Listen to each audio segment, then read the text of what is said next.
അതിനൂതന hi tech സാങ്കേതിക വിദ്യകളോടെ വൻ നഗരങ്ങളെ പോലും വെല്ലുന്ന സൗകര്യങ്ങളുമായി നമ്മുടെ ചേലക്കരയിൽ naturals men's and kids beauty parlour, doctors tower, near bus stand, Chelakkara.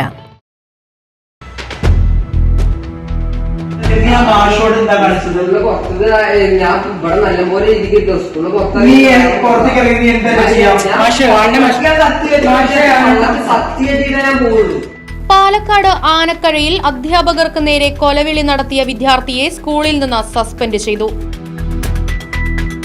Anakkara government higher secondary സ്കൂളിലെ +1 വിദ്യാർത്ഥിയുടെ ഫോൺ വാങ്ങിവെച്ചതുമായി ബന്ധപ്പെട്ടാണ് സംഭവം അരങ്ങേറിയത്. സ്കൂൾ പ്രിൻസിപ്പലിന് നേരെയാണ് വിദ്യാർത്ഥി വധഭീഷണി മുഴക്കിയത്. തുടർന്നാണ് വിദ്യാർത്ഥിയെ സ്കൂളിൽ നിന്ന് സസ്പെൻഡ് ചെയ്തത്.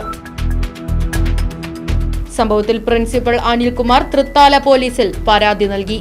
ഞാൻ പറയും ഇന്നതിന്റെ ഉള്ളിലിട്ട് ഭയങ്കര കാലാവസ്ഥ വീഡിയോ എടുക്കണേ സാറിന് പിന്നെ എവിടെ പുറത്ത് കിട്ടിയ തീർക്കുനാണ് കൊന്നിട്ട് പറഞ്ഞ കൊന്നു